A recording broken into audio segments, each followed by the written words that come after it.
bisa bawa narasi seperti itu karena yang sedang kita bahas ini adalah Tuhannya Nabi Musa. Apakah sama dengan Tuhannya Kristen yang mohon maaf disunat pada hari ke-8? Sebelum dia disalib, dia ditampar, dia diludahi, dia diseret. Apakah sama? Ya tidak sama. Kalau kami Tuhannya jelas. Tuhan menulis 2 loh batu. Allah Anda katakan menulis Taurat. Ya sama berarti. Yesus menulis Taurat gak? Tidak. Jelas itu ya.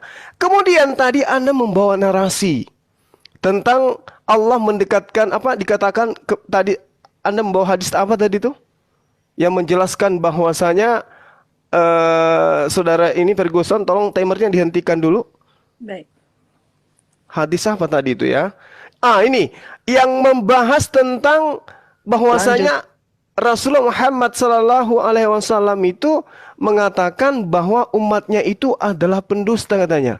Umatnya adalah tidak akan terjadi kiamat hingga sebagian dari umatku menjadi musyrik dan menyembah berhala. Artinya sekarang ini bukan penyembah berhala. Kenapa? Karena dalil itu mengatakan jumlah mereka 30 orang. Dan semuanya mengaku nabi. Itu nanti di akhir zaman. Wa innahu sayakunu fi ummati kazzabu thalathuna kulluhum yas'umu annahu nabiyyu. Mereka mengaku nabi. Apakah di Islam sekarang ada yang mengaku nabi? Enggak ada.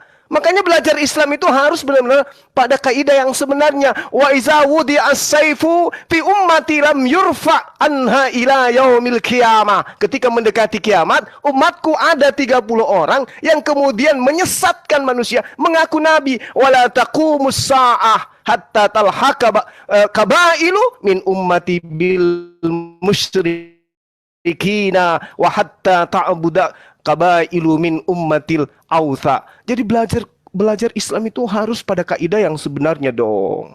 Jangan malu-maluin. Ini si kiamat juga kayak gitu. Jadi udahlah ya, kalian tidak akan pernah bisa lolos. Kemudian tadi saya masih ingat si kiamat ini, anak kecil ini ya, yang tidak ngerti apa-apa tentang Islam. Oh, Tuhannya umat Islam itu katanya ke bumi. Ya, saya mohon maaf dengan kata-kata halus saya katakan, nenek lu kiper. Kullu laila ila sama'id dunya. Dia di langit, langit bumi, bukan di bumi seperti Tuhanmu. Di kandang binatang, keluar di sana, disunat pada hari ke-8. Jangan kau samakan. Tadi kan di awal saya sudah menjelaskan kepada saudara, badi'us samawati wal ar anna yakunu lahu walada dan seterusnya ya. Belajar lagi ya. Belajar kiamat, belajar.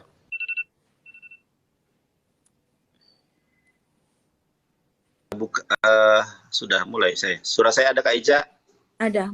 Kalau misalnya mau mulai bilang ya Bang ya. Halo, suara. Ada. Iya nggak, suara saya ada nggak? Halo, suara saya ada nggak? Ada. Oke ya. Jadi kita harus, siap saya mulai ya. Jadi tema kita itu adalah, mulai. Tema kita itu adalah apakah sesembahannya Musa itu Yesus? Nah, apakah sesembahan umat Islam itu Allah yang lain? Ternyata orang Yahudi tadi sudah saya sampaikan, nggak perlu saya buka kembali, bahwa sesembahan orang Islam itu adalah apa yang disembah oleh orang Yahudi, diakui oleh orang Yahudi sendiri. Nah, pertanyaan saya dan Bang Juma tadi, tidak ada satupun manusia di muka bumi yang sanggup untuk menjawabnya. Kita lihat di dalam gospel saudara, ada Tuhan dengan strata tertinggi, yaitu Lukas 12 ayat 10. Barang siapa menghujat Roh Kudus, ia tidak akan diampuni. Tetapi siapa yang melawan anak manusia akan diampuni. Ternyata derajat Roh Kudus dengan Yesus itu lebih tinggi derajatnya Roh Kudus. Karena kalau hujat Roh Kudus tidak akan diampuni. Nah pertanyaannya, kalau Roh Kudus ini Tuhan di dalam perjanjian baru, harusnya dia Tuhan di dalam Torah. Apakah Musa pernah mengajarkan Roh Kudus? Tidak. Apakah ada tertulis Ruach HaKodes di dalam Torah? Tidak. Apakah Tuhan di dalam Torah itu adalah manusia? Tidak. Bilangan 11 ayat 29 atau 29 ayat 11. Tuhan bangsa Israel itu bukanlah manusia, saudara. Nah, sedangkan Tuhannya Kristen itu adalah manusia. Bahkan dia menikah, ya. Itu datanya. Saya berani mempertanggungjawabkan data ini. Ada bukunya dari Kristen itu sendiri. Punya 3 anak. Yang bilang bukan orang Islam. Lalu yang berikutnya adalah bahwa sesembahan orang Kristen itu adalah ciptaan. Itu juga dalilnya dari kitab Kristen, Wahyu 3 ayat 14. Makanya belajar Ibrani dan Yunani. Dari tadi saya tidak ada sanggahan yang berarti loh. Wahyu 3 ayat ke-14, ciptaan Allah. Nah, kalau kalian mengatakan Allah adalah makhluk, nah kitabmu sendiri menyatakan Allah itu adalah sesembahan nih, ciptaan Allah. Kemudian bagaimana pandangan Yahudi terhadap Kristen nih? Pandangan Yudaism. Yudaism memandang Yesus sebagai salah satu dari sekian banyak Mesias palsu yang muncul dalam sejarah. Yahudi saja tidak mengaku Yesus, apalagi Musa menyembah Yesus. Mana ada? Makanya saya tantang loh. Di mana Musa menyembah Roh Kudus? Oke ya, Saya ini juga Bang mau Bang Mozart dulu atau aku nih? Mbak Moza dulu apa Bang Kiamat? Burunda. Terserah. Ya, 9 orang Kristen pun kita hadapi. Ya, Udah, saudara-saudara yang nggak usah banyak ngomong. Ya. Diam dulu, Sunadar. Bang Ada Mozart. waktunya. Bentar. Silakan Bang Kiamat aja dulu nggak apa-apa. Oke, Oke, baik. Kalau Ini ya, mulai bilang ya 4 Bang. menit. Ya, jadi terlihat kalau Sunandar ini nggak konsisten. Pertama dia menggunakan original text, tapi setelah itu dia menggunakan terjemahan. Nah, inilah tukang benih-benih dari penipuan, karena memang Islam itu diajarkan untuk menipu, untuk berbohong. Nanti saya bisa tunjukkan dalilnya. Ya, jadi di dalam Zakaria 12 ayat 1, nih ya, di dalam Wayosek ini, di sini dikatakan foundation dibentuk atau ditaruh. Ini ya, saya tunjukkan di dalam strongnya. Ya. Jadi di sini fix, ditetapkan. Jadi bukan ciptaan.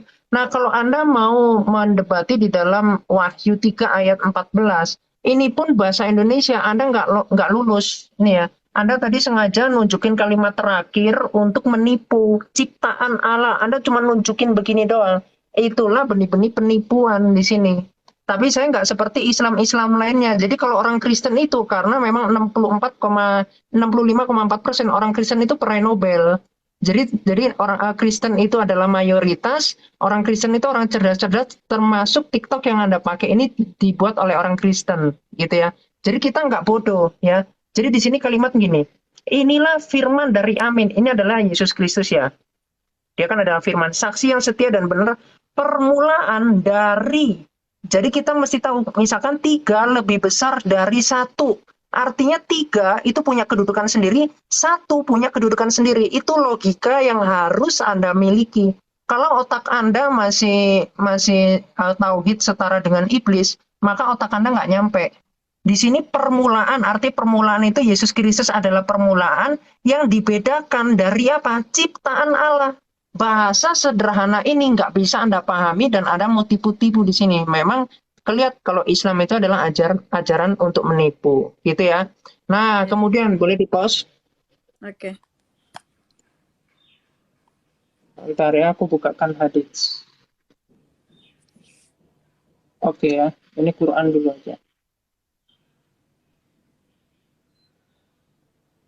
Nah, di dalam surah 16 ya, di dalam An-Nahl ayat 123.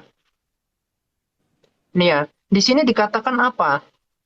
Dikatakan kemudian kami wahyukan kepadamu Muhammad, ikutilah agama Ibrahim yang lurus. Jadi agama Ibrahim tadi di dalam Imamat 26 ayat 1 nggak boleh menyembah berhala, misalkan batu gitu, nggak boleh. Kayak batu ajar aswad itu bukan ajaran Ibrahim tuh, bukan ajaran Abraham. Jadi jelas Allahnya beda.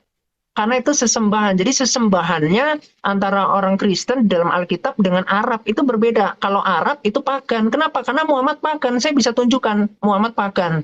Nih ya, saya tunjukkan dalilnya. Boleh di pause bentar, saya bukakan hadits. Oke, baik.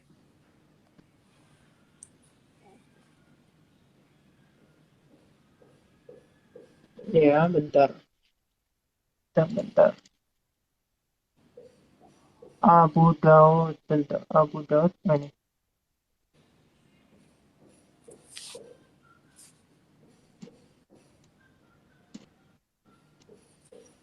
Oke, jadi saya tadi seperti yang saya bilang, Muhammad itu bukan Islam, tapi Muhammad itu pagan. Ini akan kita buktikan sama-sama dengan teks yang sangat jelas di sini.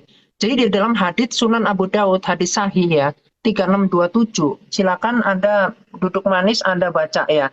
Muhammad bersabda, Jibril datang menemuiku dan berkata, tadi malam aku datang untuk menemuimu, dan tidak ada yang menghalangiku. Jadi nggak ada yang menghalanginya untuk masuk. Kecuali apa? patung yang ada di atas pintu. No, Muhammad nyimpen patung. Di zaman Islam atau pra-Islam, patung itu bukan patung ini ya, patung simpenan untuk hiasan, bukan. Tapi semua umat Islam yang belajar tentang pra-Islam, yang belajar tentang Islam tahu kalau ajaran Ibrahim itu tidak boleh menyimpan patung. Artinya apa? Muhammad itu pagan. Itulah yang menghalangi Jibril masuk. Ini terbukti ya dengan kaidahnya sendiri. Kenapa? Karena di dalam Quran, ini saya tunjukkan di dalam Quran surah 93, boleh di-pause bentar? Baik. 4 detik lagi ya. Ya, bentar ya. Nah, ini. Jadi Muhammad itu didapati sebagai seorang yang bingung. Dan dia itu diberi petunjuk. Jadi Muhammad ini adalah pagan gitu. Makanya ajarannya itu ajaran pagan. Silakan.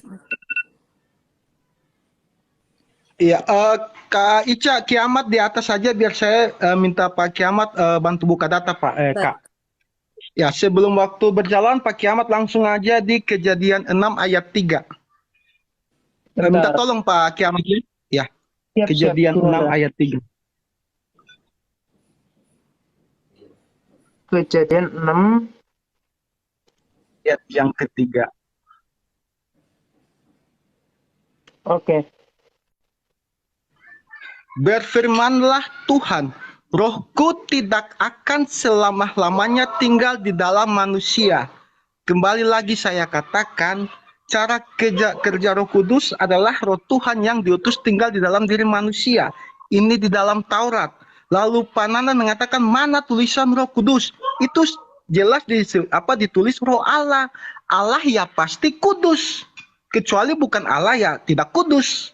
Nah, jadi narasi bahwa Roh Kudus tidak ada di dalam Perjanjian Lama itu hanya asumsi Bang Nandar semata. Nah, saya akan buktikan bahwa Allah yang Musa sembah adalah Yesus.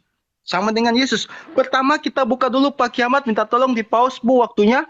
Baik. Di Yesaya 12 ayat 2 dan 3 Pak Kiamat. Oke, bentar.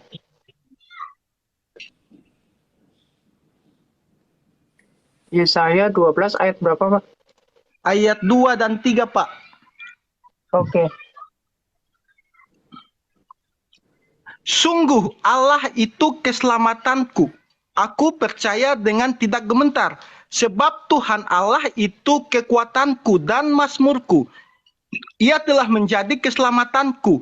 Maka kamu akan menimba air dengan kegirangan dari mata air keselamatan. Di sini mengatakan bahwa Yahweh yang memberikan mata air keselamatan. Jadi tidak mungkin nabi-nabi bisa memberi mata air keselamatan seperti Yahweh. Ya di pause Bu host, tolong Pak Kiamat terakhir Yohanes 4 ayat 13 dan ke-14. Yohanes 4. Yohanes 4 ayat 13 dan ayat ke-14.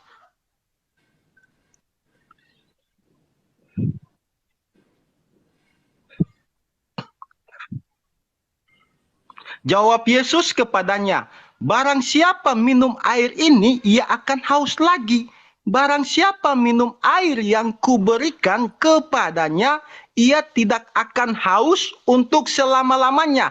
Sebaliknya, air yang akan kuberikan kepadanya akan menjadi mata air di dalam dirinya yang terus-menerus memancar sampai kepada hidup yang kekal.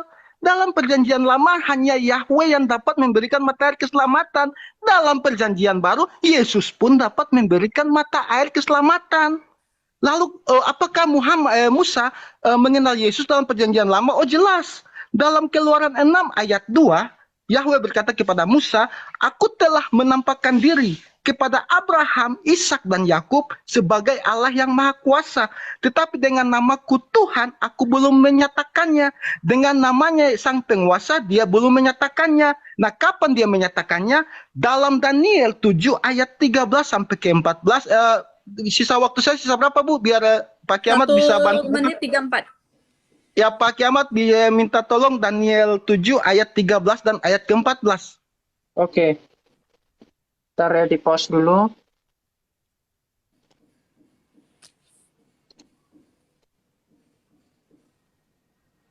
Oke, 13. Ini Nabi Daniel dalam perjanjian lama. Aku terus melihat dalam penglihatan malam itu, tampak datang dengan awan-awan dari langit seorang seperti anak manusia. Datanglah ia kepada yang lanjut usianya itu, dan ia dibawa ke hadapannya, lalu diberikan kepadanya kekuasaan. Nah, Tuhan kan artinya penguasa, kekuasaan. Nah, jelas bahwa Daniel melihat penglihatan Tuhan nanti, Yahweh nanti akan datang dengan kekuasaannya itu seperti seorang anak manusia. Itu sudah dinubuatkan, dan Yesus jelas berkata kepada para pemuka agama, imam Taurat, nanti pada saatnya dia datang kembali, mereka akan melihat dia datang dengan awan-awan dikelilingi malaikat-malaikat seperti yang dikatakan Nabi Daniel itu. Jadi sudah sangat jelas bahwa Yesus adalah firman Allah yang datang dalam wujud manusia. Ayatnya di 1 Samuel 3 ayat 21. Nah, itu aja dulu, nanti ya waktu udah mau habis, 22 detik. Jadi Ada tadi 20 narasi Bang Nandar tentang Yesus mendika kan sudah saya bantah ulang-ulang.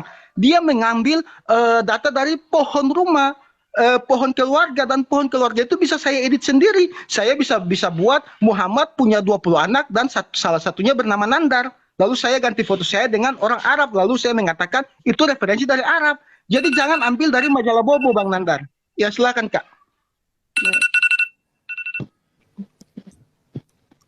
Kalau mulai bilang ya Bang Juma.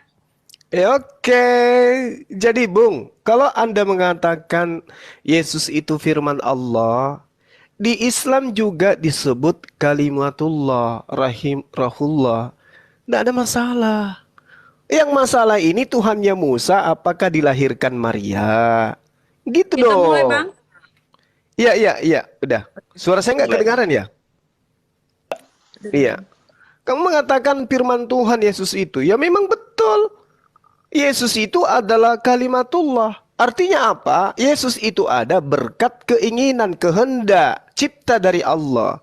Makanya dia menciptakan Yesus. Yang Anda harus bahas di sini adalah Tuhan yang disembah Nabi Musa, yang murkanya menyala-nyala, yang membasmi pemakan babi di dalam Yesaya 66. Itu yang Anda harus bahas, yang mengatakan terkutuklah manusia yang tidak menjalankan hukum Taurat dengan perbuatan. Itu yang harus Anda bahas. Taatilah perintahku. Kasihilah Tuhanmu dengan segenap hatimu, dengan jalan taat kepada perintah-perintahku seperti tertulis di dalam kitab Musa. Ulangan 11 nomor 1, Yosua 1 nomor 7. Itu yang Anda harus buktikan, bahwa Tuhan yang begitu pencemburu, jangan ada ilah lain di hadapanku, kok tiba-tiba menjadi makhluk. Itu yang Anda harus bahas. Layaknya kami membahas Tuhannya Nabi Musa itu adalah Allah yang maha suci lagi maha tinggi. Lalu kemudian tadi saudara kiamat menuduh Rasulullah Muhammad SAW itu memerintahkan untuk berbohong. Islam diajarkan dalam bohong katanya. Waduh, ini anak kecil ini belajar di mana ya? Ingat ya, Matius 10 nomor 16.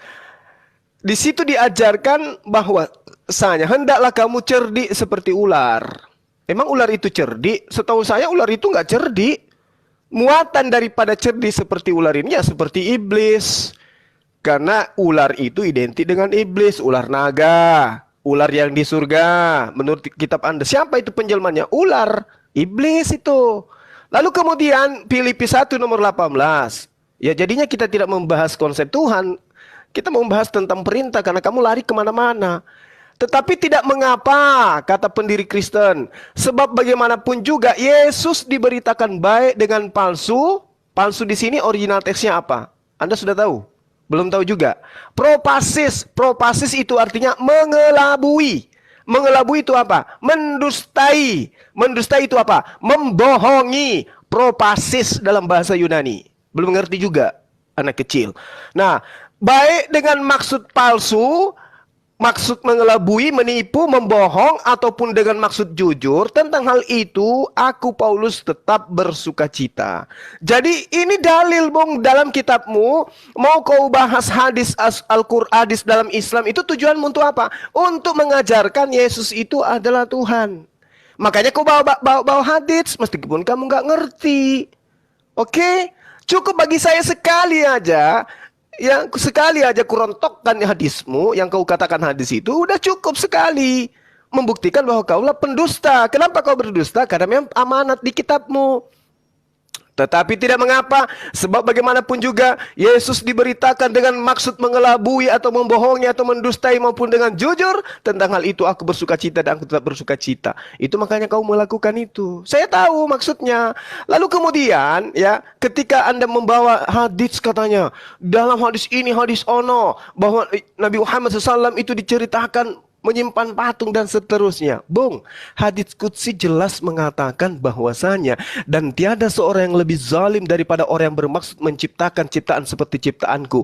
Oleh karena itu maka cobalah mereka menciptakan seekor semut kecil atau biji-bijian. Itu hadits qudsi yang menerangkan. Lalu dikatakan lagi di haditsnya, asyaddun nasi azaban yaumil qiyamah alladzi yudahinu bi khalqillah. Manusia yang paling pedih siksaan pada hari kiamat adalah orang-orang yang membuat menyerupai patung dan seterusnya untuk makhluk Allah. Jadi jangan kau bawa-bawa yang kayak begitu, tertolak oleh agama kami. Ya, belajar lagi original teks kiamat, jangan kayak anak-anak. Guru Nda Juma, saya boleh tertawa nggak? Nggak boleh nanti. Boleh, sedikit aja, sedikit aja. Ya. Kalau dia dipendam tertawanya nanti meledaknya di kuping. Wak.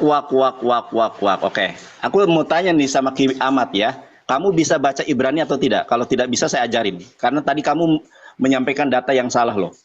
Sekarang saya mau bertanya. Kamu tadi menerjemahkan yang ini atau yang ini? Menerjemahkan yang ini atau yang ini? Tadi saya lihat kamu menerjemahkan yang ini. Yang dimaksud roh adalah ciptaan menggunakan kata yang ini, yaitu Feyosher, bukan Peyoshed. Yang tadi kamu sampaikan ternyata ini. Makanya saya bilang belajar original teks, jangan dibohongi oleh terjemahan. Ya, Kita saudara. mulai ya. Oke. Mbak Kak Ica, terima kasih ya. Jadi Ki Ahmad tadi salah menerjemahkan. Yang dia terjemahkan adalah Feyoshed, dengan dia tidak mampu untuk membaca. Kalau evangelis baca Yunani bisa, baca Ibrani bisa. Nah, yang menciptakan ini adalah Feyosher. Kita lihat di dalam Alkitab LAI ya, Zakaria 12 ayat 1. Nah, ini si Ki Ahmad kan Zakaria 12:1 ayat 1. Ini yang menerjemahkan dari LAI saja jujur kok ya, dan dia yang telah menciptakan roh dalam diri manusia. Jadi roh yang ada dalam diri Yesus Kristus adalah roh ciptaan. Tapi dia keliru karena dia nggak bisa baca Ibrani. Dia mengatakan itu meletakkan dengan kata-kata ini ya. Kita buka nih apa kata-kata meletakkan itu, menempatkan. Nah, menempatkan itu di sini apa? Payoshed ya. Yosed dalam bahasa Ibrani 03245. Kalau menciptakan bukan payoshed. Ki Ahmad, Mbak Ahmad ini orang Malang, Mbak Ahmad ini ya. Kita lihat di dalam, sebentar kita kembali. Nah, kita kembali nih menciptakan ya. Ini LAI saja sudah jujur kok. Tuh, ya. Ini menggunakan kata payosher dalam original teksnya. Dor. Makanya saya pengen tertawa tadi. Kemudian tadi bilang kamu ayat palsu. Kita lihat nih ayat palsu ya. Markus 15:28. Ini tentang Yesus disalib, padahal Yesus diserupakan, saudara. Dibuatlah ayat palsu. Loh, Nandar, kamu menghujat itu ayat palsu. Ini dari LAI loh. Kita lihat lah ya. Saya orang hukum, saya siap untuk dituntut kalau misalnya saya menafsirkan sendiri ya. Alkitab Sabda dari LAI, tafsiran. Markus 15:28. Benar nggak itu ayat asli? Ternyata itu ayat tidak asli. Wah, evangelis yang dirubah itu terjemahan. Coba lihat di dalam kodeksnya. Saya lihatkan kodeks tertua tahun 360, yaitu kodeks apa namanya teman-teman? Ya, sebentar. Kodeks Sinaiticus. Bentar ya. Aduh, apa namanya itu? Keyboard saya kehabisan baterainya nih ya. Kita lihat aja di sini ya. Markus 15. Ini kodeks Sinaiticus ya. Markus 15 ayat ke-28. Ada nggak? Coba Kak Ica lihat. Ya, Markus 15 ayat ke-28 tidak ada, ditambahi, dikurangi karena itu nubuatan Nabi Muhammad. Dor. Karena Yesus diserupakan. Dor. Oh, Nandar itu di dalam kodeksnya. Coba di dalam Greek Bible Online ada nggak? Kita lihat nih. Ini baru palsu, saudara. Kita lihat Markus 15 ayat ke-28 ada tidak di dalam original teksnya. Makanya belajar Ibrani sudah saya bilang, yang sanggup menghadapi saya itu Bambang Nursena, tapi nggak berani debat, saudara. Markus 15 ayat ke-27 dulu ya, saudara. Kita lihat nih, Markus 15 ayat ke-27. Ada ya? ayatnya ya. Ada ayatnya. kai sun hauto setaurosin duo lestas ena ex desion kai ena es yau numon hauto. Coba kita rubah jadi ayat 28. Ada nggak ayat 28? Ini baru data saudara. Dor. Kosong, ya, Markus 15 ayat 28 kosong. Lalu dari mana LAI menambahkan Alkitab, saudara-saudari yang terkasih? Makanya LAI sendiri mengatakan itu Markus tidak asli. Kalau tidak asli sinonimnya apa? Palsu. Nah, tadi temanya saudara-saudari yang terkasih sangat jelas ya. Ada enggak apa namanya itu Musa menyembah Roh Kudus? Sampai kiamat pun tidak akan ada. Ya, di dalam Torah Musa menyembah Roh Kudus. Kenapa? Karena Yesus itu menikah, punya anak. Anaknya 3, istrinya 2, Maria Magdalene, Kana. Ini datanya dari Injil sendiri, screenshot, tampol muka para ini. Bukan dari ini dan orang Kristen ini. Tuh bule di sini, ya. Datanya jelas kok ini. Nih, Anda screenshot, tampol para pendeta. Nah, ini baru, ini ngomong palsu apa tapi nggak bisa original teks. Habis gitu salah juga. Kemudian kita lihat ya, tadi ngomong dia Wahyu 3 ayat ke-14. Ayo adu baca, bisa nggak kamu? Masa kalah sama orang Islam bisa baca Yunani? Terima kasih. Tor, terimalah kebenaran saudara. Oke, di sini kita udah waktunya Oke. kan sudah 16.55. Nah, kalau bisa sesi terakhirnya kita ambil Closing aja, kesimpulan ya. closing ya. Ya, saya juga belum makan nih. Saudara. Iya. Ya, ya. Boleh diperbesar. Baik. Ya.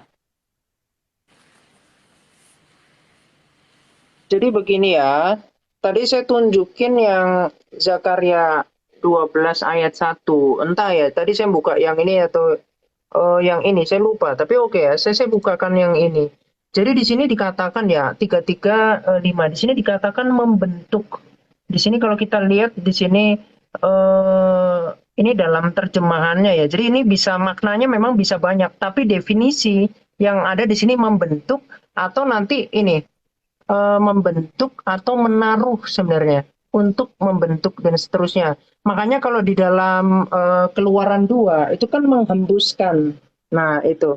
Tapi nanti kalau mau lebih kritis nanti bisalah sama yang ahlinya ini ya, kritik teks. Tapi minimal begini, ketika Anda mau menari-nari, Anda pun belum bisa menafikan pernyataan saya. Yang tadi saya tunjukkan ayat Al-Quran itu banyak yang dihapus. Ini jadi ini ya, surah 15 Al-Hijr ayat 9 itu menunjukkan kalau Allah itu tidak maha kuasa. Kenapa? Karena ratusan ayat itu hilang, dihapuskan.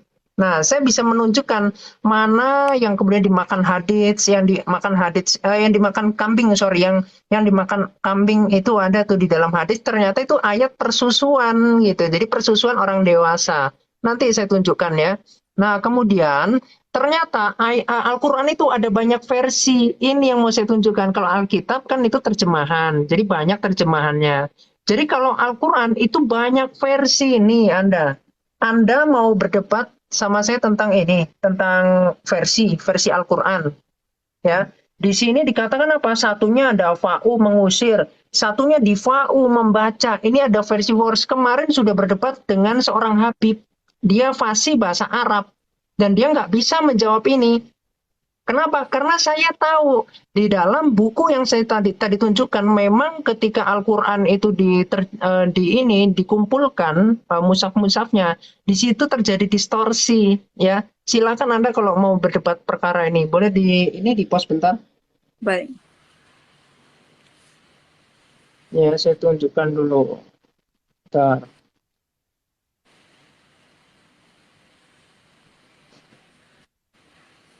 Ya. Oke ya, saya lanjutkan aja. Jadi di dalam Sunan Abu Daud tadi saya tunjukkan nomor bentar. Di dalam Sunan Abu Daud, bentar ya. Tadi ketika Jibril mau bertemu dengan Muhammad, di situ kan ada patung. Nah itu Belum Anda jawab. Kenapa? Karena Muhammad itu ditemui dalam keadaan yang bingung. Bahkan kalau Anda mengatakan Nur Muhammad itu yang menciptakan alam semesta, bahkan di dalam hadits qudsi dikatakan Allah itu tidak akan menciptakan dunia ini kalau bukan karena Nur Muhammad. Ya, kalau Anda tadi mengatakan di Markus 15 ayat 28 dengan mulut licin Anda mengatakan itu adalah nubuatan dari Muhammad. Buset. Apa itu narasi macam apa? Anda tiba-tiba main klaim-klaim. Nah, itu nanti kita bisa uji manuskrip. Di manuskrip mana yang ada. Kenapa? Alkitab itu terjaga dengan 26.000 manuskrip. Beda dengan Al-Quran. Yang hanya Birmingham itu cuma 2 lembar. Nah, itu kan konyol. Kitab kok dijaga dengan hafalan. Makanya ada banyak versi. Itu yang perlu Anda pahami. Ya. Nah, sedangkan Alkitab itu jelas ada banyak manuskrip. Nah, kemudian saya akan menunjukkan ya. Misalkan ini Muhammad ini kan sebagai ini mentaati Muhammad artinya mentaati Allah itu di dalam surah An-Nisa ya ayat 80 ya. Kemudian saya akan tunjukkan kalau Muhammad itu lebih berkuasa daripada Allah. Boleh di-pause bentar? Saya bukakan hadis. Bentar ya, saya bukakan dulu. Bentar. Apa? Bahas apa? Udah diem. Oke ya, saya lanjutkan. Jadi begini, umat muslim itu tidak menyadari bahwa yang mereka sembah sebetulnya itu adalah Muhammad. Ya nanti akan saya buktikan. Kenapa? Karena di dalam hadits Sunan Nasai nomor 904, di sini ada seseorang yang sedang sholat, ya si Abu Sa'id ini. Kemudian Muhammad memanggil dia ketika sedang sholat. Kemudian apa? Abu Sa'id ini nggak menjawab dan kemudian dimarahin. Kenapa kamu tidak mendengar ketika Rasul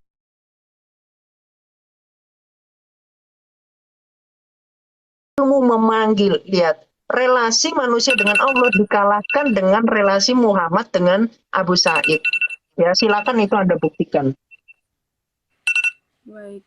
Iya, Pak Kiamat aja yang dibesarkan, Bu. Aku mau minta tolong sama Pak Kiamat buat buka Alkitab. Jadi closing bahwa membuktikan Tuhan Musa tidak sama dengan Tuhan Nabi Muhammad. Ya, Pak Kiamat mungkin bisa bantu saya Imamat 5 ayat 15, Pak. Kita mulai, Pak. Ya, dibuka di ini dulu ya, Imamat 5 ayat 15. Ya, bunyi firman Tuhan begini. Dari ayat 14, Tuhan berfirman kepada Musa, apabila seseorang berubah setia dan tidak sengaja berbuat dosa dalam sesuatu hal kudus yang dipersembahkan kepada Tuhan, maka haruslah ia mempersembahkan kepada Tuhan sebagai tebusan salahnya seekor domba jantan yang tidak bercela. Jadi jelas bahwa penebusan dosa dari dulu yang Tuhan tetapkan kepada Musa adalah penumpahan darah melalui korban tebusan domba. Nah, tetapi Tuhannya Muhammad tidak punya cara menebus dosa dengan cara seperti ini.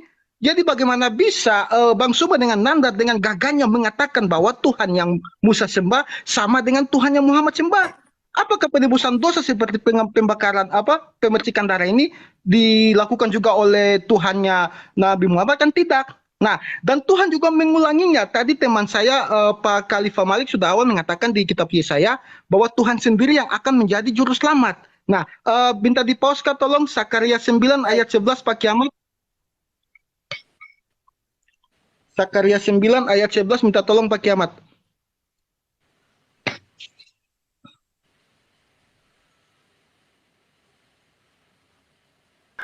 Oke. Ya, Sakaria 9 ayat 11 bunyinya, mengenai engkau, oleh karena darah perjanjianku dengan engkau, aku akan melepaskan orang-orang tahananmu dari lubang yang tidak berair. Di sini Yahweh Tuhan Musa mengatakan dengan jelas dia akan melakukan perjanjian dengan darahnya sendiri untuk menebus orang-orang Israel, untuk menebus manusia. Nah, Tuhan ini kan roh. Bagaimana mungkin dia punya darah kalau dia tidak mengambil rupa manusia? Nah, Pak Kiamat tolong di Lukas 22 ayat 20, di-pause dulu waktunya, Bu, biar bisa dibuktikan.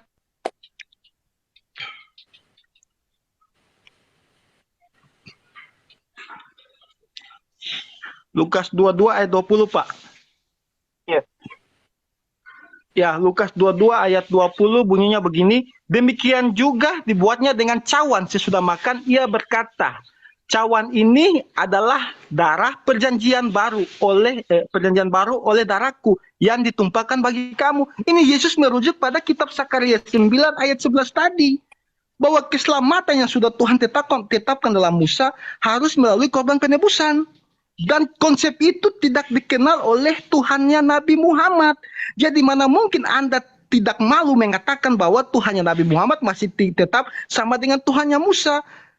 Itu sudah sangat tidak masuk akal. Dan kembali kepada Nandar, di data yang Anda ambil itu data blog rumah keluarga itu, pohon keluarga, di situ ditulis dengan jelas bahwa si Justus ini umurnya 37 tahun. Bagaimana mungkin Justus umur 37 tahun seperti Anda bawa di kitab Alkitab? Yesus meninggal umur 33 tahun. Masa Yesus meninggal 33 tahun, anaknya lebih tua dari dia udah 37 tahun? Itu kan sama saja dengan data dari majalah Bobo. Bahkan data majalah Bobo lebih bagus dari data yang Anda berikan. Jadi sudah sajil, dan dia mengutip tadi di Matius 1 ayat 16 sampai 12. Sudah saya baca, tidak ada kata Justus di situ. Matius 1 yang ada di blog tadi itu menceritakan keturunan dari Abraham, bukan keturunan Yesus Kristus. Jangan berbohong di sini dan jangan munafik, Nandar. Sudah terlalu banyak orang yang Anda bohongi. Jadi sudah sangat jelas tadi poin-poin yang Pak Kiamat, Pak Khalifah Malik, dan saya tambahkan sedikit, sangat menjelaskan bahwa konsep ketuhanan yang Musa berikan beda. Nah, yang terakhir Pak Kiamat, Yeremia 23 ayat 15, Pak. Kak Ica di post dulu, ini terakhir ayatnya.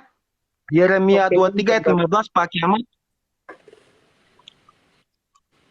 Bentar.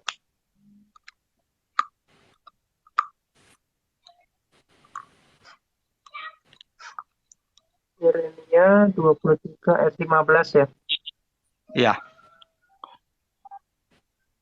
Ya, di skor lagi Pak. Sebab beginilah firman Tuhan semesta alam mengenai para nabi-nabi itu, nabi-nabi palsu di sini. Sesungguhnya aku akan memberi mereka makan ipuh dan minum racun untuk nabi palsu. Mana mungkin Tuhan sudah mengatakan bahwa kalau nabi palsu dia akan mati diracun, lalu dia mengambil lagi nabi yang mati diracun. Sedangkan di dalam firman-Nya jelas nabi palsu itu mati diracun.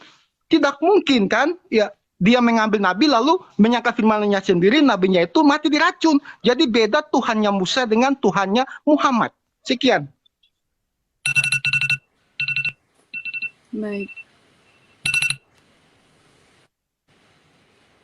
Kembali ke tema Ustazi. Assalamualaikum, lanjut. Ya, Nah, jadi ini oke. closing statement ya Bang Juma ya. Oke. Oke, biar Ya, baik. Jadi saya ambil sedikit ya, nabi yang diracun. Yohanes 19:30. Sesudah Yesus minum anggur asam itu berkata, ia sudah selesai, maka matilah dia. Mati diracun, ini nabi nih. Lalu kemudian ketika kita berbicara mengenai tema, Bung, sekali lagi saya katakan kepada saudara-saudara, Anda membawa taat menyembah Muhammad karena kita harus taat kepada Muhammad katanya. Di dalam kitab saudara, di situ ya majikan juga dianggap Tuhan. Lihat, hai hamba-hamba, taatilah Tuhanmu yang di dunia dengan takut dan gentar dan tulus, dengan tulus hati. Sama seperti kamu taat kepada Kristus. Wow. Jadi kamu harus mempertuhankan majikanmu. Kata Tuhan di situ kurios, sama dengan Yesus. Kurios juga diajukan kepada Yesus. Berarti tuan-tuan dari hamba-hamba itu juga adalah Tuhan. Taatilah mereka. Taatilah Tuhanmu di dunia dengan takut dan gentar dan dengan tulus hati. Sama seperti kamu taat kepada Yesus. Kalau Yesus Tuhan, maka kamu harus taat juga kepada majikan. Lalu kemudian di dalam Efesus 5 nomor 22, hai istri, tunduklah kepada suamimu seperti kepada Tuhan. Taatlah kepada suamimu sama seperti itu. Oh, berarti kamu wanita-wanita ini disuruh juga menuhankan rupanya suaminya ya. Ya, karena taat itu berarti menuhankan. Nah, Tuhan yang kami sembah, Al-Quran mengatakan, Bismillahirrahmanirrahim, kanan nasu ummatan wahida, faba'atallahu nabiyyin, mubashirina wa mubathirina, wa anzala ma'ahum kitab, bil haqqi liyahkumu bainan nas. Manusia itu adalah umat yang satu tadinya. Ya, setelah timbul perselisihan maka Allah mengutus para nabi. Allah mengutus para nabi sebagai pemberi peringatan dan Allah menurunkan bersama mereka kitab yang benar untuk memberi keputusan di antara mereka tentang perkara yang mereka perselisihkan. Jadi Allah itu adalah Tuhannya para nabi. Di dalam kitab Kejadian 17 juga dikatakan, "Wahai Abraham, aku akan menjadi Tuhanmu, Tuhan anak-anakmu, Tuhan keturunanmu secara turun-temurun." Yang jadi masalah ini adalah Tuhannya Kristen. Ya, Tuhannya Kristen ini yang bermasalah. Entah Tuhan dari mana ini datangnya. Kemudian ketika Anda berbicara mengenai kurban, Al-Quran mengatakan, "Walikulli ummatin ja'alna mansakan liyazkuru smallah ala ma razaqahum min bahimatil an'am." Dan bagi setiap umat telah kami syariatkan penyembelihan kurban agar mereka menyebut nama Allah atas rezeki yang dikaruniakan oleh Allah kepada mereka berupa hewan ternak. Memang semua nabi itu mengajarkan kurban. Tapi tidak ada satupun nabi yang mengajarkan kurbankan Tuhannya, gitu ya. Hanya di Kristen Tuhannya jadi korban. Jadi kamu harus banyak belajar supaya kamu itu paham, memahami tentang konsep ketuhanan. Lalu kemudian mengenai Al-Quranul Karim Anda bahas si anak kecil kiamat. Di Al-Quran itu menerangkan ma nansakh min ayatin aw nunsiha na'ti bi khairi minha aw mithliha alam ta'lam annallaha ala kulli syai'in qadir. Ayat yang kami ganti, yang kami hilangkan dari ingatan kalian, pasti kami ganti dengan yang lebih baik atau yang sebanding dengannya. Tidakkah kamu tahu bahwa Allah Maha Kuasa atas segala sesuatu? Dan itu benar adanya. Jadi kalau misalnya Allah kemudian ingin masuk langsung, itu biasa dalam Islam. Yang masalah itu di kitab Anda. Coba di dalam Markus 15 nomor 28 tadi itu. Bisa enggak Anda menunjukkan original teksnya? Bisa enggak? Manuskripnya. Manuskrip dari mana yang Anda bisa dapatkan itu? Tidak akan pernah bisa Anda dapatkan. Manuskrip dari mana?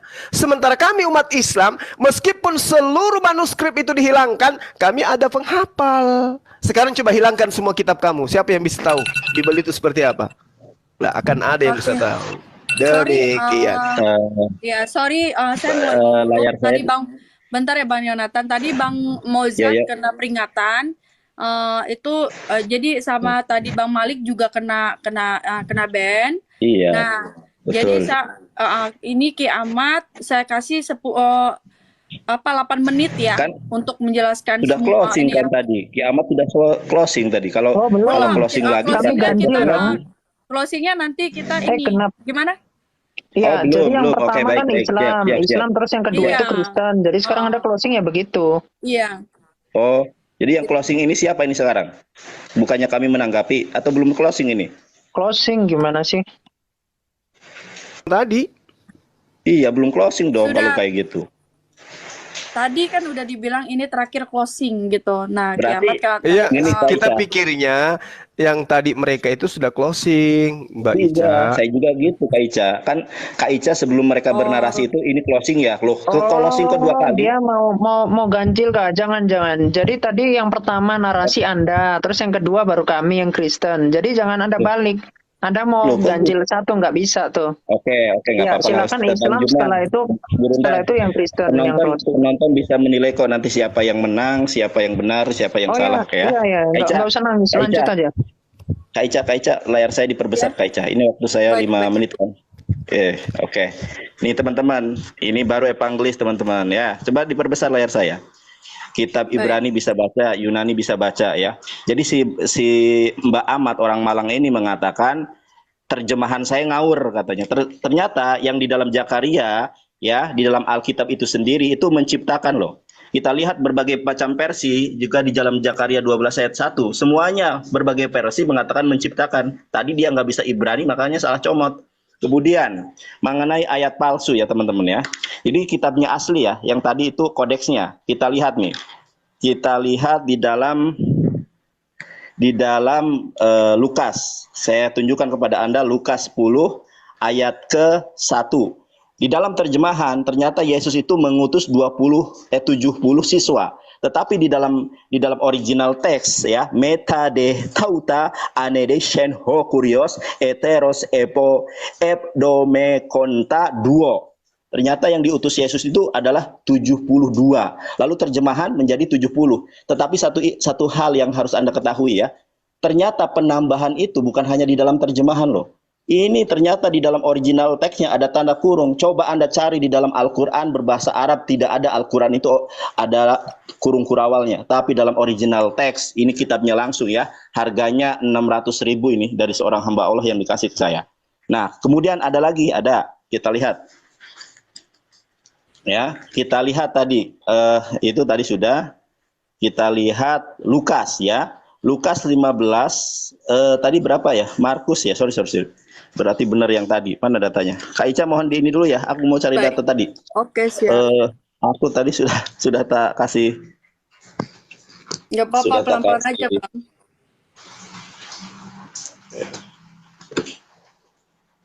Nah, sudah Kak Ica. Nih ya, Oke. teman-teman nih, aku adab Islam itu bagus loh. Kitab orang lain tidak dikentuti, tidak diberaki, tetapi dikasih di kursi ini. Sedangkan laptopku tertaruh di bawah. Oke, lihat ya ini ya. Markus 15, coba ayat ke-28-nya ada tidak? Markus 15 ayat ke-28. Coba Kak Ica lihat nih ya. Ini kata Markon ya, karangan Markus ya. Pasal 27 ayat ke-27 langsung ke ayat 29. Di mana ayat 28? Sedangkan di dalam terjemahan Alkitab Indonesia ada ayat 28. Itu dari mana? Itu tentang nubuatan Nabi Muhammad yang dihapus, saudara-saudara yang terkasih. Dan itu tentang peristiwa Yesus diserupakan. Saya bisa tunjukkan dalilnya. Kalau Yesus tidak disalib, kalau Yesus itu menikah. Kita kembali ya saudara-saudari yang terkasih kepada tema ya. Tema kita pada siang sampai sore hari ini adalah, pernahkah orang Israel, Yahudi menurut Torahnya menyembah Yesus Kristus? Menyembah Tritunggal? Tidak ada. Sedangkan kita cari ya, apakah orang Israel itu menyembah Tuhannya umat Islam? Ada Kak Ica. Ini tadi saya sudah tunjukkan ya di dalam Shefer Shemot, Verek Esrim Mispar Stayim. Saya bacakan nih bahasa Ibraninya. Anohi Adonai Eloheha Asher Hoshetiha Me'arech Mishroyim Mebet Albadim.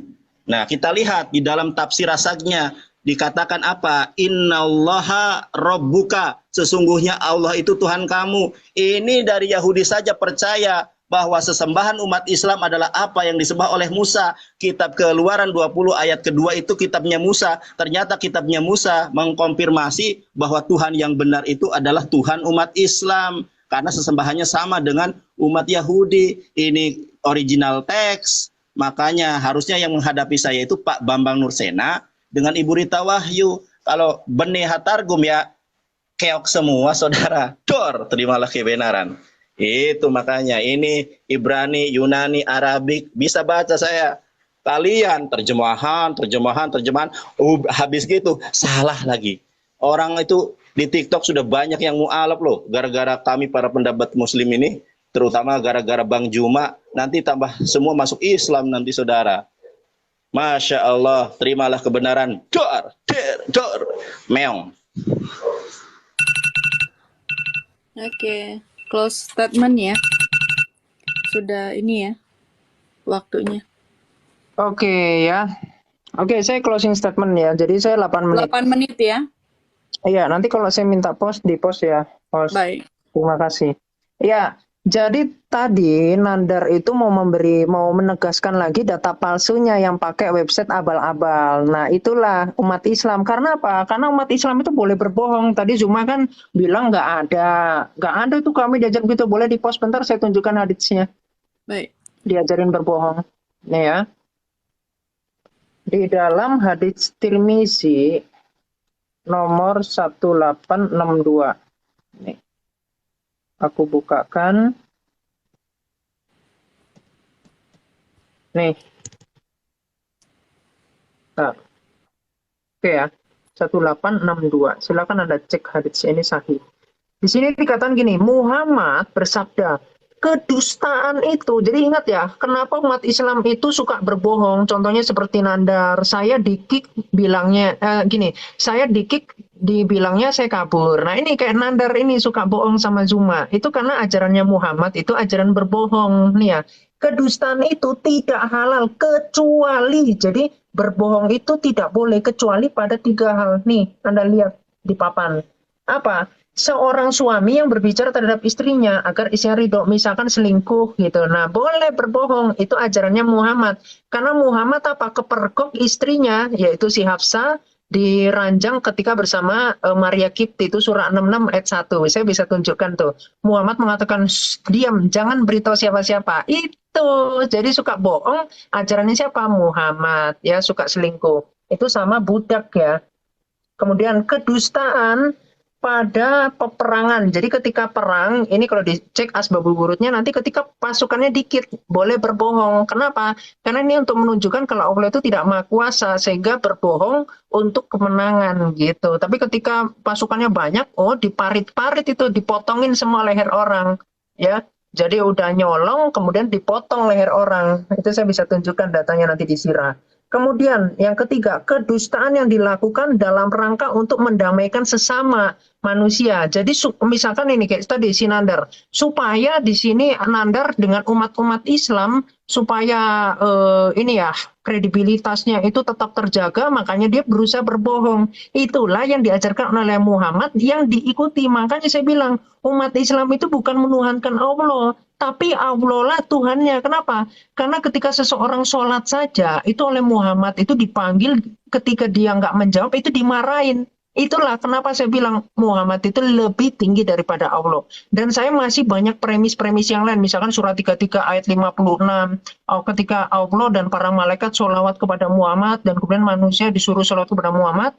Di dalam hadis Tirmizi 447, di situ ketika Muhammad mengatakan, kalau kamu sholawat kepada aku 1 kali, maka Allah diperintah oleh Muhammad akan menyolawati kalian sebanyak 10 kali. Lihat, 14-0 untuk Muhammad 14, skornya untuk Allah 0. Lihat betapa luar biasanya Muhammad bagi umat Islam ya. Saya lihat umat Islamnya banyak yang cerdas, tapi mungkin yang bodoh-bodoh ya ini yang membodoh-bodohin orang awam, yaitu si Sunadar dan Zulkifli, begitu ya. Dan kemudian saya tadi menunjukkan kalau Muhammad itu sesat, dia itu bukan Islam tapi pagan, itu juga nggak bisa toh dibantah. Bahkan Muhammad, ketika saya mengatakan Muhammad itu adalah Allah, kenapa? Karena di dalam Quran ya, di dalam surah 2 ayat 222, wanita yang haid itu tidak boleh disetubui, tetapi tidak boleh digauli ya. Tetapi di dalam Abu Daud ini hadisnya sahih. Di sini Muhammad menggauli istrinya ketika haid. Nah inilah ajaran yang bahkan kalau di dalam Quran jauhilah. Di sini malah digauli. Lihat, Muhammad itu ternyata lebih besar daripada Allah. Allah yang bikin aturan, yang melanggar semuanya adalah Muhammad.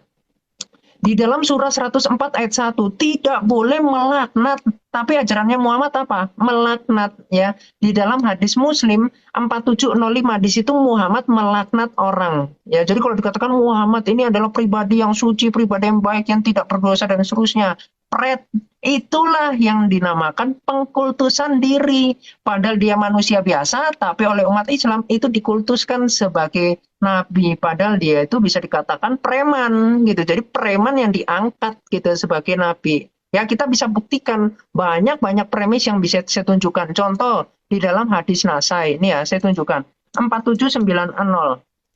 Ini saya tunjukkan. Di sini ketika ada seorang pencuri ya, Allah melaknat pencuri yang mencuri telur. Ini perkataan Muhammad ya. Jadi pencuri telur dan tali itu tangannya dipotong. Lihat tangannya dipotong. Sedangkan Muhammad sendiri kepada bangsa Quraizo, nanti bangsa Khaybar, ketika di situ ada harta karun ya. Di situ Muhammad, saya bisa tunjukkan di sirah itu Mubarak Furi itu. Di situ Muhammad mencuri harta dari bangsa Khaybar. Ya, kemudian istrinya Kinanah, istrinya Kinanah itu adalah pemimpinnya. Jadi pemimpinnya kepalanya dipotong, rakyatnya dibunuh oleh Muhammad, oleh suruhan Muhammad, kemudian hartanya mereka diambil, istrinya diambil. Inilah sosok yang dipuja-puja oleh si Nandar, ya Sunandar dan juga Zulkifli. Sosok preman yang diangkat sebagai nabi, padahal tanda kenabiannya itu adalah kutil yang membesar menjadi telur puyuk yang berwarna merah. Itulah ciri-ciri tumor. Gitu. Makanya ajaran dari kitab sebelumnya ketika dikatakan Tuhan itu pengasih lah. Di dalam Islam Allah itu penyesat. Jadi sudah sangat berbeda banget. Nah, kemudian ajarannya Muhammad itu tentu berbeda. Muhammad penyembah berhala. Bahkan Muhammad mengajarkan untuk mencium batu. Boleh di-pause bentar? Aku tunjukkan haditsnya.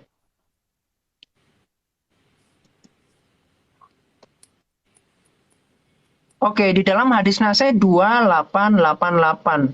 Di sini dikatakan gini, ini sahabat Muhammad pun yang seorang yang Hanif, itu dia mengatakan Umar mendatangi Hajar Aswad kemudian berkata, sungguh saya mengetahui bahwa engkau hanyalah batu. Lihat, hanyalah batu. Kenapa batu malah dicium-cium oleh umat Islam? Itu ajaran siapa? Allah. Anda coba cari di dalam Quran, mana buktikan ada ajaran Allah untuk mencium batu. Ya, kalian itu disuruh untuk mengikuti ajaran Ibrahim di surah 16 ayat 123. Tapi kenapa kalian malah mencium batu? Ini kan tradisi pagan, ini adalah tradisi Watsinia. Ya, jadi tradisi pagan yang dicontoh oleh umat Islam. Jadi pengikut Muhammad ini bukan Islam sebetulnya, tapi apa? Pagan. Itu yang tidak mau disadari, padahal sudah ditunjukkan berkali-kali, tapi tetap bilang kami ini pengikut Allah, penyempurna. Padahal yang di dalam surah Al-Maidah ayat 3 yang disempurnakan itu agama Islam. Makanya belajar baca lagi, ya. Di sini dikatakan, dan seandainya saya tidak melihat Muhammad menciummu, maka saya tidak akan menciummu. Ini loh. Otak kalau sehat, ya sahabatnya Muhammad, ini kan pada akhirnya ketika Muhammad mati itu mereka pindah ke Kristen, ya. Jadi mereka pada murtad semua. Kenapa mereka nggak berani murtad ketika ada Muhammad? Karena di dalam Nasai 3991, siapa yang mengganti agamanya, maka bunuhlah. Itulah ajarannya Islam. Ganti agamanya dibunuh. Kenapa? Karena Islam adalah agama politik. Yang ketika dia pindah agama, maka dibunuh. Makanya sahabat pada takut. Bahkan orang Yahudi pun saat itu mengikuti Muhammad, ya kena prank ternyata Muhammad itu makan unta, bahkan kencing unta diminum. Itu kan haram di dalam ajaran Ibrahim. Ya, di dalam Ulangan 14 ayat 7. Di situ nggak boleh meminum, memakan unta itu nggak boleh. Jadi ajaran penerus apa? Ajaran penerus atau ajaran pengkultusan? Seseorang yang ngaku-ngaku sebagai nabi. Di sini saya lihat Umar ini adalah orang yang cerdas, karena ketika Hajar Aswad ini hanyalah batu yang adalah ajaran Watsinia atau pagan Quraisy, kemudian dia mengatakan kalau bukan karena Muhammad yang mencium, dia tidak akan mencium. Jadi ya teman-teman Islam, jadilah Islam yang cerdas, bukan mengkultuskan manusia. Gitu ya, karena kalian akan menyembah Muhammad itu sesuai dengan surah 33 ayat 56. Baca itu di dalam ensiklopedia Al-Qur'an. Oke, Kalian berdoa kepada Muhammad. Oke, selesai. hari ini Tuhan Yesus memberkati. sudah kelar ya. Mantap Sudah sekali didapat ya. kita mendengarkan penjelasan Islam dari orang yang tidak bisa baca kita. Luar biasa, kita tak terkalahkan Ustazi. Tak terkalahkan. Hebat sekali kiamat ini, luar biasa, masya Allah. Ilmunya saya terkagum-kagum melihatnya. Iya, ya, Masya belajar Allah. lagi ya kalian ya. Oke, Iya, begitu ya Kak Ica. Terima kasih. Semoga teman-teman iya. Islam mendapatkan Iya, iya. jalan yang lurus, karena jalan jalan yang yang lurus itu lurus. hanya ada di dalam Tuhan Yesus. Nyembah Gitu ya, manusia. sedang Muhammad Iya, bukan iya, Islam, iya. gitu ya. Oke, Iya. Tuhan Yesus memberkati. Semoga para Terima kasih, polemikus Kiamat. Tuhan cepat Yesus, bertobat. sejak kapan Iya. Yesus menjadi Iya. Tuhan? Oh lala, Oh. Mama Biasa. Kita Iya. tak terkalahkan Ustazi, bukan karena kita hebat, tetapi karena kebenaran Islam. Dibahas apa, temanya apa. Kita bahas itu loh. Kita senantiasa konsisten untuk membahas apakah yang disembah Musa dalilnya dari Yahudi sendiri, bukan dari Islam. Gurunda Juma dari perspektif Islam, saya dalam perspektif Yahudi. Makanya Kak Ica ya, saya belum pernah menemukan pendebat Kristen yang bisa Ibrani, Yunani, dan Arabik. Terjemahan. Kalau pendebat Muslim ada Syu'eb, evangelis. Ini Gurunda Juma juga bisa loh, tapi dia tawadu orangnya. Bisa ini beliau ini. Ya, saya cuma bilang Baik, gini, kalau kita beli produk, misalnya produk dari Jepang, usahakan bisa mengerti penjelasan produk itu dalam bahasa original teksnya. Jangan sampai udah dirubah-rubah, kan gitu. Seperti misalnya kita beli lipstick ya dari buatan Jerman, ya harus cari orang yang bisa membaca tulisan Jerman supaya dia bisa menjelaskan apa kandungan lipstiknya. Jangan sampai nanti lipstiknya itu berisi racun lagi, jadi bibirnya nggak merah lagi dong nanti, kan gitu. Bukan begitu Mbak Ica? Ikut aja Harus- saya. Ustazi jangan open cam. Wah nanti pesonanya bisa terini. Open Enggak. camera. Mbak Ica ini teman kita, dia orangnya Ya, baik. Kak Ica, Kak Ica, makasih ya Kak Ica, ini saya betah di room ini ya, karena dari ini sangat adil sekali. Ya, saya betah bener. Makanya ini saya apresiasi Kak Ica. Mudah-mudahan Kak Ica suatu saat dijamah Tuhan, ditangkap, dipilih, Iya. dipulihkan Pesan menjadi saya manusia. Pesan saya satu untuk Mbak Ica, tolong belajar Bible dengan sungguh-sungguh, dengan akal budi. Itu aja pesan saya. Baik. Oke, terima kasih ya. Di sini udah maghrib. Ya Iya. kita ya udah saya pamit ya. Terima kasih Assalamualaikum. banyak ya Bang Makasih, Juma. makasih. Terima Ya kasih teman-teman banyak di Bang typing Yonatan. yang di typing bawah di komalnya saudari kita yang cantik ini, dan juga kepada teman-teman yang ada di YouTube dan saudara saya Jonathan Nandar, adik saya yang ganteng ini. Terima kasih banyak, antum luar biasa. Saya akhiri, salam tauhid, salam satu Tuhan, Allah Akbar. Assalamualaikum warahmatullahi wabarakatuh. Iya. Oke, bantu ya.